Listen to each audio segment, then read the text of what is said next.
So tonight's talk is on the category of the difficult person.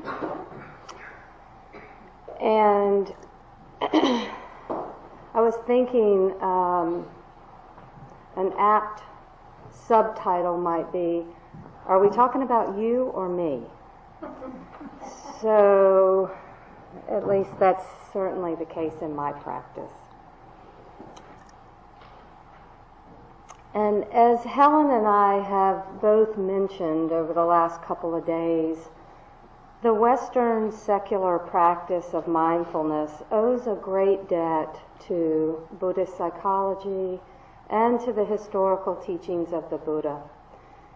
So, in that spirit, I would like to start tonight's talk by reading something from the Karaniya Metta Sutta, which is the teaching of the Buddha on loving kindness.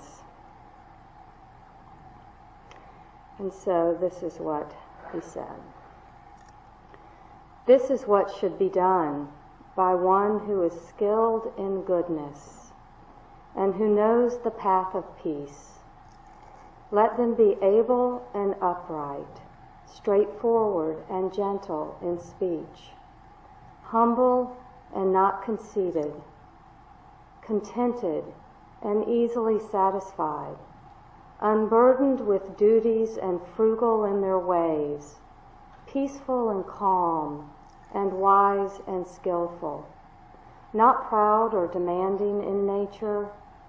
Let them not do the slightest thing that the wise would later reprove. Wishing, in gladness and in safety, may all beings be at ease. Whatever living beings there may be, whether they are weak or strong, omitting none, the great or the mighty, medium, short, or small, the seen and the unseen, those living near and far away, those born and to be born, may all beings be at ease. And it goes on to say, let none deceive another or despise any being in any state. Let none through anger or ill will wish harm upon another. Even as a mother protects with her life her child, her only child, so with a boundless heart should one cherish all living beings. Radiating kindness over the entire world, spreading upward to the skies and downward to the depths, outwards and unbounded, freed from hatred and ill will, whether standing or walking, seated or lying down, free from drowsiness. One should sustain this recollection. This is said to be the sublime abiding. That sounds pretty good, doesn't it?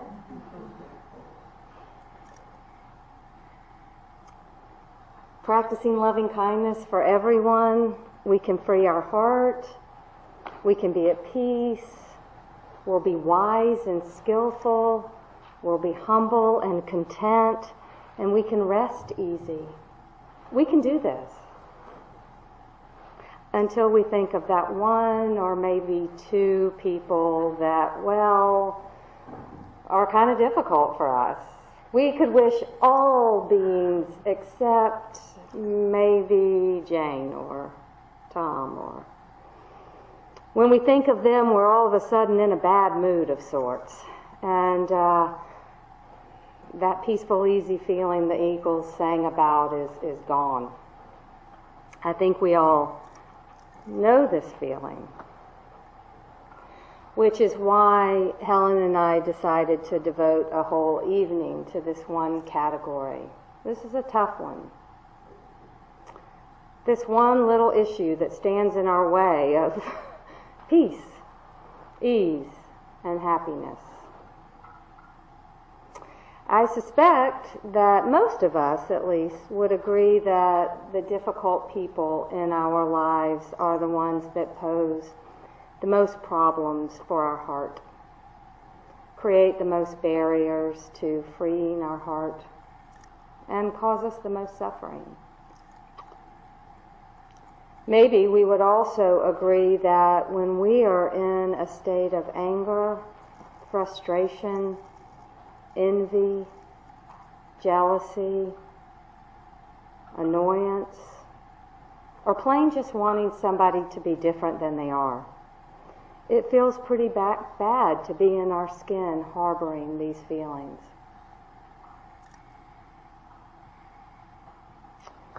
Last night, Helen discussed each category in her introduction to loving kindness. And she talked about how working with loving kindness in each of these categories changes aspects of our heart, gladdens our heart, and reduces the suffering that comes from the experience of a constricted and closed heart. Remembering our benefactor reminds us that it's through love and care that our heart warms and grows. Focusing on a friend or maybe a few friends, we're able to touch into our heart and expand our natural ability to care for the people that we love. My favorite category, the neutral person, we get to discover and expand who we actually see as people. And that boundary between self and other starts to dissipate a little bit, disintegrate. And it's with the difficult person that we learn that we actually can love, we can care, and we can wish happiness, while simultaneously sitting with difficult emotions such as anger, frustration, envy, angst, and so forth. In fact, this difficult other can become one of our greatest teachers and one of our greatest vehicles for freeing our own heart and mind. I'm going to say that again, because maybe a glimmer of gratitude for the difficult other. The difficult other really can become one of our greatest teachers, one of our greatest vehicles for freeing our own heart and mind. So, maybe in this way, we can be grateful when a difficult other shows up. It can be a direct invitation to work with our own heart and mind. How different this is than remaining focused only on the other person's qualities that are harmful or that we don't like. In particular, through working with the difficult other in our loving kindness practice, we can begin to work and transform the mind state of ill will or anger and resentment.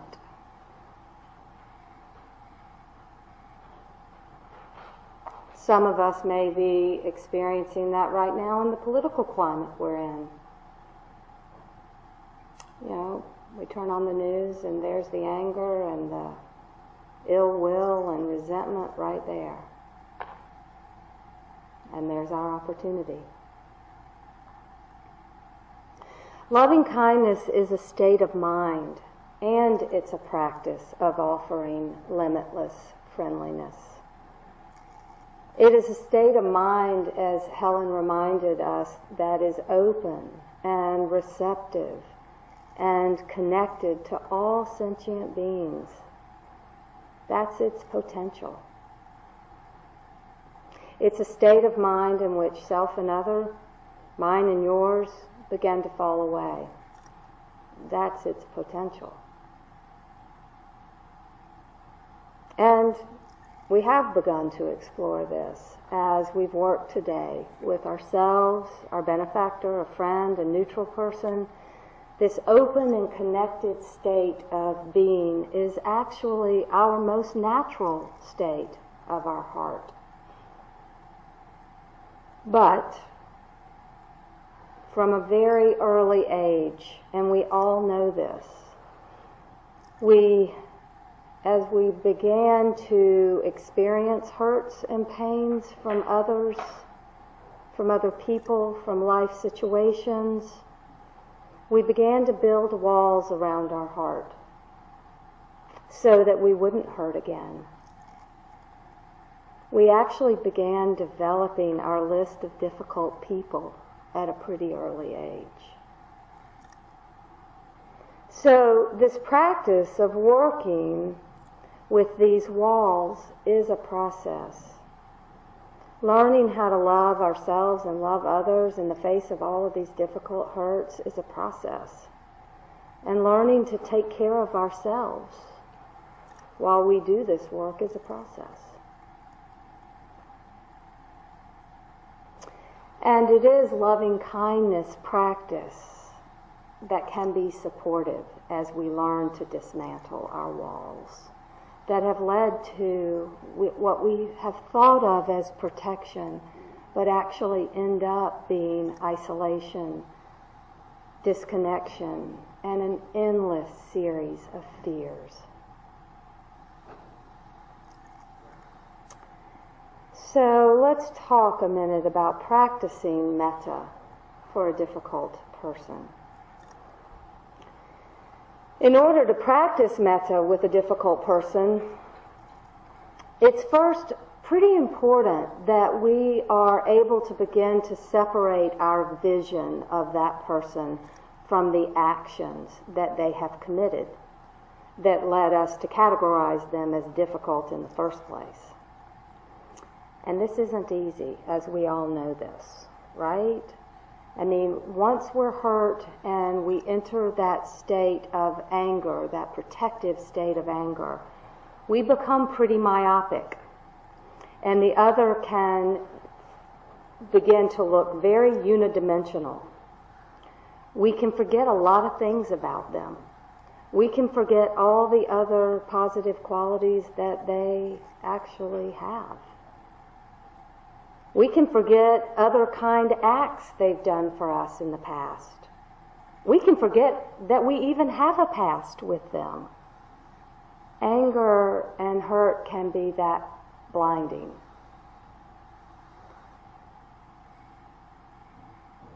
But here's the reality. And Helen talked about this with the benefactor, about how, this benefactor that we respect and that we appreciate, who has been kind and caring for us, those qualities that we see in them are in us too. Well, that also works for the difficult person. The reality is that all of us have harmed others unintentionally. And even as much as we hate to admit it, most of us sometimes have probably intentionally hurt others also. And in fact, when we have the courage to look closely at the offense of the other, whether it has been selfishness and not seeing our needs, whether it has been unintentional harm that we have felt, or intentional harm, wanting us to hurt, at some time in our own lives, we too may have been guilty of doing these things to other people.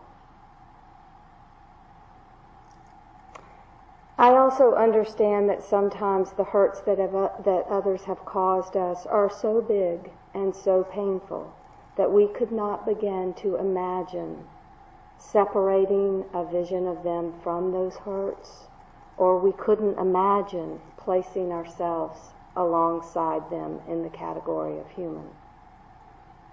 This is a healing process, and a courageous one, that with compassion for ourselves, we can understand it takes time. And it may involve another heart practice too, that of forgiveness. And actually, all of us human beings, we're all a vast compilation of varied traits. Some pleasant and good, some not so pleasant, not so good. But all of us, and this is what the Buddha says, all of us are deserving of love, of care, and of compassion. In metta practice, we try to get in touch with this belief that all beings, even the difficult ones, deserve to be loved and cared for and not to suffer.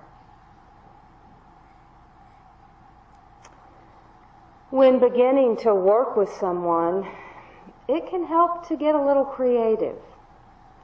For example, when bringing their image to mind, perhaps we bring an image of them as a child, seeing that they too were once a child who wanted to be loved and cared for. Or perhaps we bring up their image and place them on an island with water between us and them. You can begin opening your heart, and if fear arises, you can remember that there's an ocean between the two of you and that you're safe now.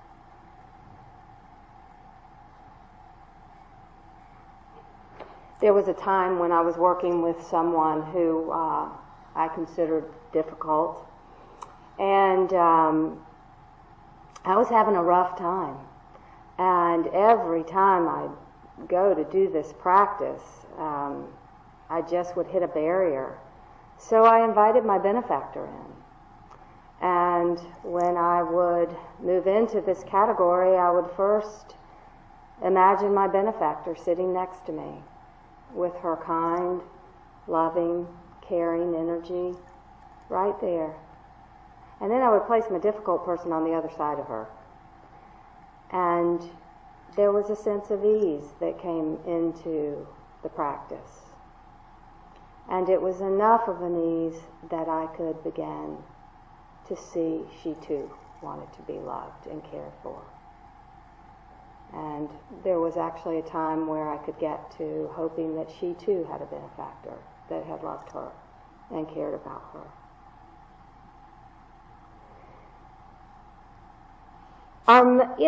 And we can not just use creativity, but we can use some humor too. We've talked about the last couple of days, and I hope you guys have heard this, that we can hold this practice in a seriousness and with a light touch at the same time. This isn't a practice that's full of rules and do this and don't do this. There's room for experimentation. And when we use this practice to open our hearts and minds, it requires some experimenting. And as our metta practice grows, so does our capacity to open our heart, even in the midst of painful emotions. But this is a journey, and we start where we are.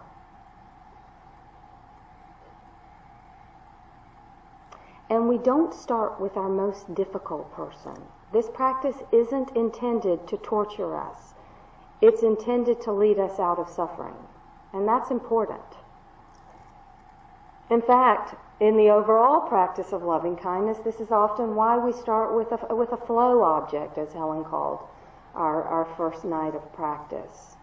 And within this particular category, we need to be thoughtful about who we begin this category with, and not begin with the person in this lifetime that has hurt us the most. That's not skillful.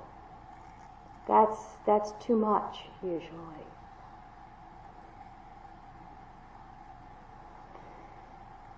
So once you do choose your first difficult person, see if you can find or remember one good quality about them. This may generate a bit of positive energy that you can rest in for a moment. And if you just can't remember that they have any good qualities at all, perhaps you can remember that they, like you, just want to be happy and don't want to suffer. And as you begin saying the phrases, holding the image of the difficult person, of course, you may begin to feel some uncomfortable feelings, such as anger, sadness, sorrow, grief. And if you can, just let these emotions flow. Let them come and let them go. And hold them with a light touch if you can, knowing that all feelings do have a beginning and an end. And if we don't get hooked into them, they will shift. They will eventually fall away. But if you have trouble doing this, you can always stop this practice for the difficult other and turn again and begin metta for yourself. And if the pain is really creating some suffering for you in the relationship you're having with it, you can begin compassion practice for yourself. We experiment. The most important aspect of this practice is our intention to work and open our hearts. If you do need to offer compassion to yourself, if that feels like that's the skillful practice at that moment, you can place your hand on your heart. You can offer something like, I care about this suffering right now. I care about what I'm experiencing.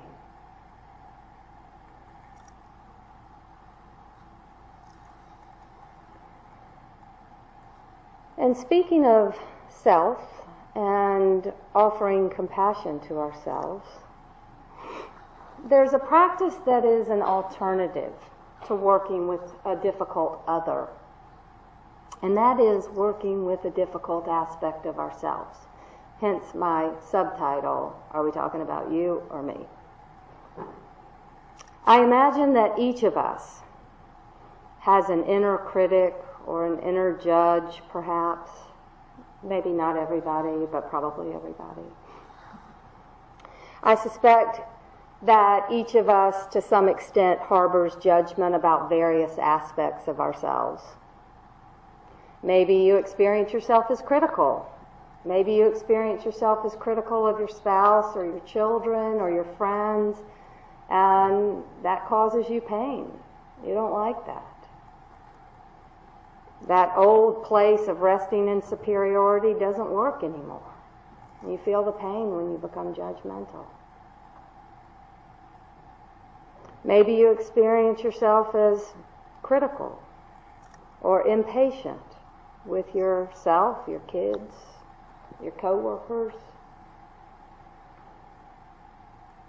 Some physical or emotional aspect of yourself that you have struggled with comes up.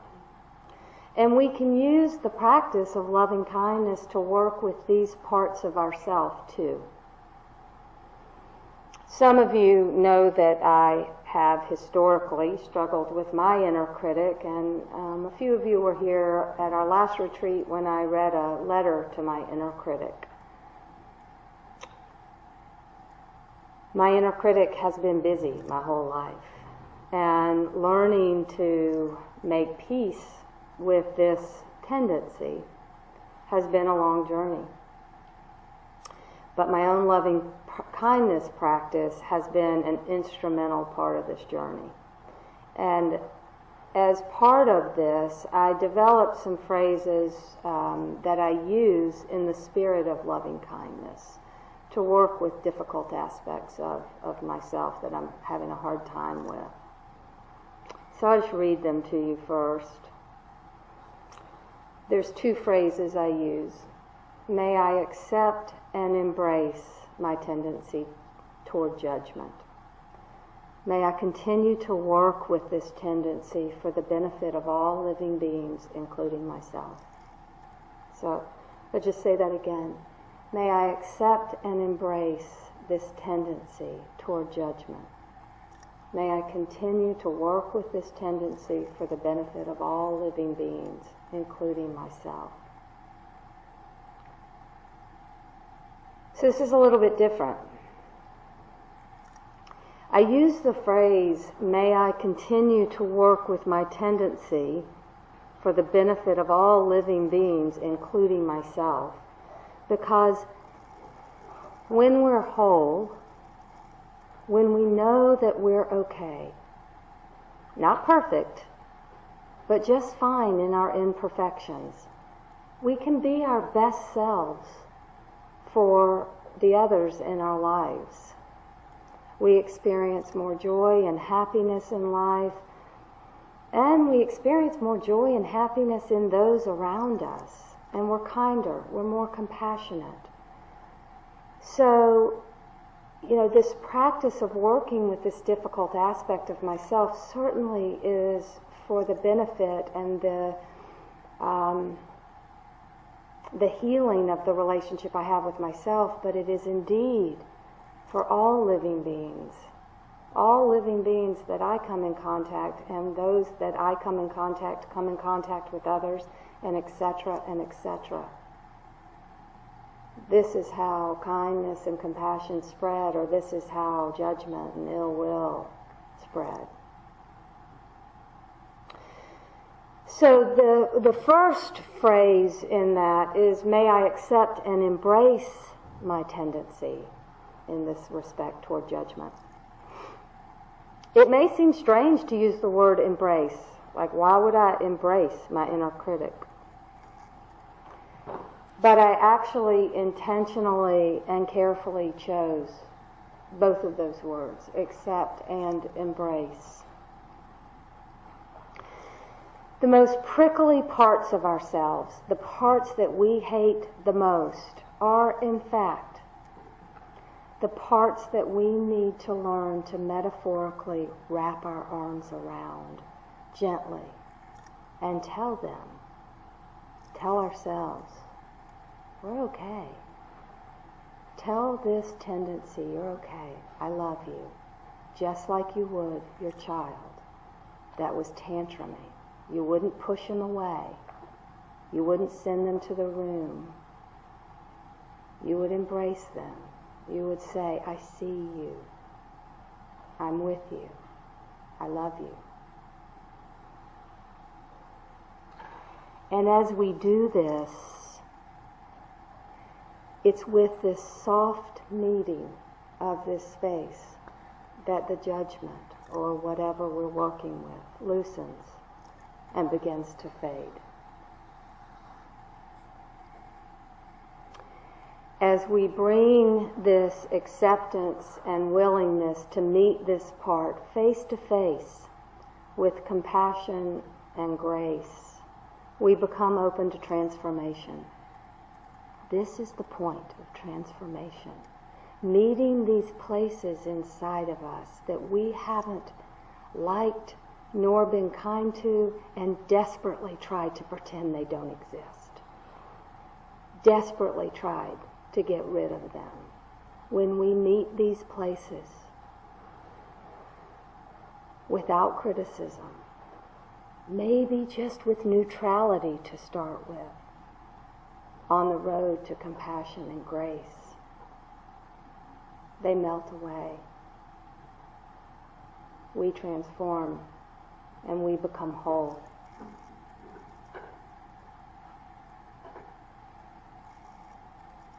We're no longer conceited, we're humble. We're no longer lost, we're wise. We're no longer mean, we're kind.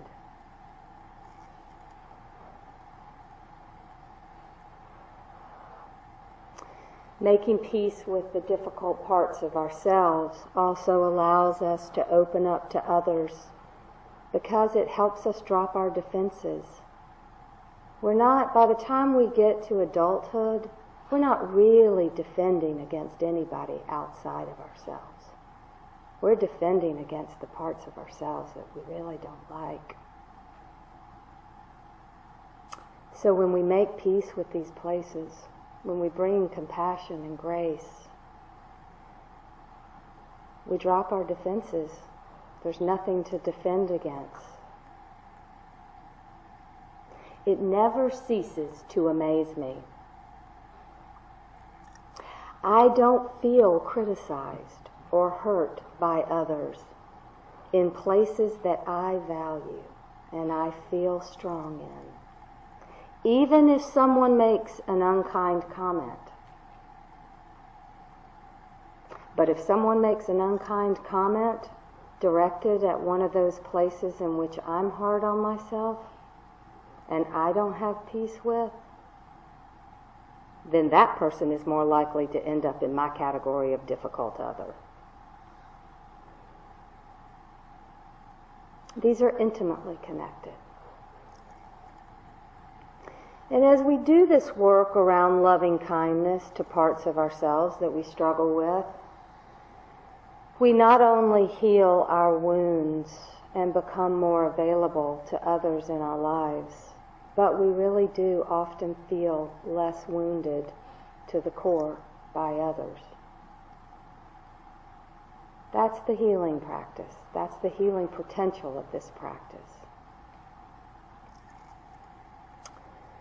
So tonight, we begin to work with this category, the difficult person. And you can consider whether your need at this time is to work with another, someone in your life, someone that you're struggling with, or if what you need right now is to work with a part of yourself that you're struggling with, that you're having difficulty accepting. And please remember that we talk about acceptance. We're not talking about liking. I'm not talking about learning to like my judgment. I'm learning to accept my judgment. These are very different. This isn't really about preference. I like this, I don't like this. This is something much deeper. This is something much more foundational. Acceptance. Accepting that this tendency is here. Accepting that this is in my patterned behavior right now. But whether you decide to work with a difficult part of yourself or a difficult other, remember that this practice is just part of the larger loving kindness practice. That is a journey that, if this speaks to us, it becomes a journey for the rest of our lifetime. You can start anywhere, and this journey, like all journeys, will evolve and shift, as will the people that populate your categories and the parts of yourself that you are in the process of making peace with this. All of this will shift. You just pick a place now to start, and the journey begins.